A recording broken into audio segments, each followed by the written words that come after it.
ya. Semangat pagi semuanya ya. Akhir-akhir ini kita sering mendengar informasi bahwa dalam waktu dekat akan banyak startup yang akan tutup gitu ya. Bahkan juga beberapa startup besar itu akan melakukan PHK besar-besaran ya. Itu sebetulnya memang salah satu strategi yang kita lakukan adalah melakukan cost efficiency ya, atau cost reduction.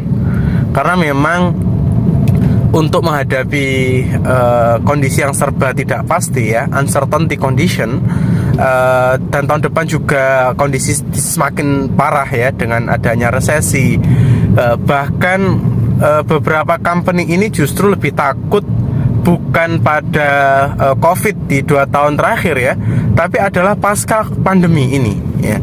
Pasca pandemi ini masih banyak hal yang menjadi mimpi buruk ya. Contohnya misalnya perang berkepanjangan antara Rusia dan Ukraine.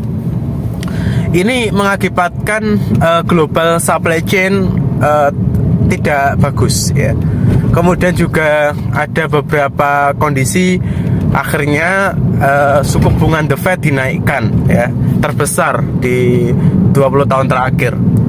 Nah, ini menjadi momok ya, menjadi problem yang berakibat secara sistemik ya, mempengaruhi kebijakan-kebijakan korporasi yang harus kita lakukan. Nah, salah satunya adalah kita biasanya misalnya dari diferensiasi ya, fokus pada keunikan, sekarang kita ganti menjadi cost leadership atau fokus cost ya.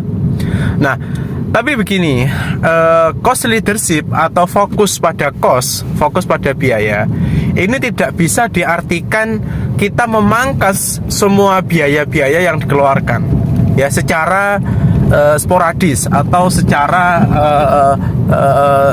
asal gitu ya. Tidak boleh. Yang dimaksud cost leadership adalah kita melakukan efisiensi yang mana kita tetap bisa mendapatkan tujuan kita ya. Artinya begini, kalau kita bisa memproduksi 1 ton misalnya, 1 ton barang ya, atau kita memproduksi 1000 unit dengan 100 karyawan ya, itu bisa kita lakukan. Maka kalau karyawan sekarang kita saat ini jumlahnya adalah 120, maka yang 20 orang itu yang harus kita kurangi.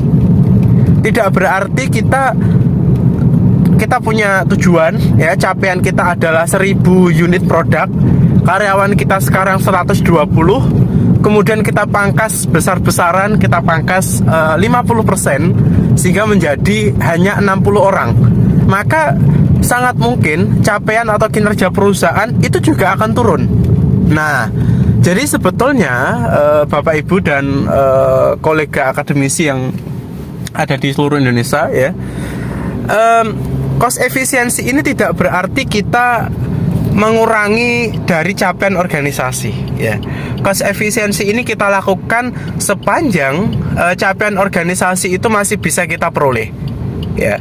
Nah, oleh karena itu bagaimana kita melakukan cost efisiensi dengan cara tetap mendapatkan tujuan yang seperti yang kita harapkan pada biasanya. Nah, ini perlu formulasi strategi yang ideal ya. Atau bahkan kita tidak perlu melakukan cost efisiensi ya, tapi memperbanyak atau meningkatkan jumlah kinerja kita. Nah, salah satu cara yang mungkin bisa saya rekomendasi adalah perusahaan-perusahaan ini, baik startup maupun perusahaan yang sudah besar, itu harus bisa menemukan fragmentasi pasar. Nah, apa itu fragmentasi pasar? Jadi sudah bukan eranya kita hanya melihat pada segmen pasar tertentu ya, kemudian kita mengejar itu, tidak. Sekarang ini persaingan sangat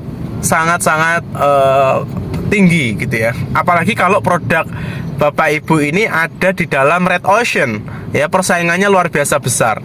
Nah, oleh karena itu kita harus menentukan fragmen pasar apa yang akan kita target ya. Jadi fragmen pasar itu lebih spesifik dari sekedar segmen ya. Segmen itu masih luas. Contohnya begini, kapan hari saya ada satu kegiatan ya bersama dengan Azarin ya, salah satu pimpinan di Azarin Kosmetik. Nah, salah satu skema atau fragmentasi yang dilakukan Azarin, karena produk kosmetik ini kan red ocean ya, banyak sekali merek-merek yang ada di pasar. Maka fragmentasi yang dilakukan adalah dia bekerja sama dengan Disney ya, dengan Marvel. Nah, sehingga dia bisa menyasar segmen anak muda yang lebih spesifik pada fragmen yang menyukai movie ya. Nah, ini menjadi salah satu contoh fragmentasi.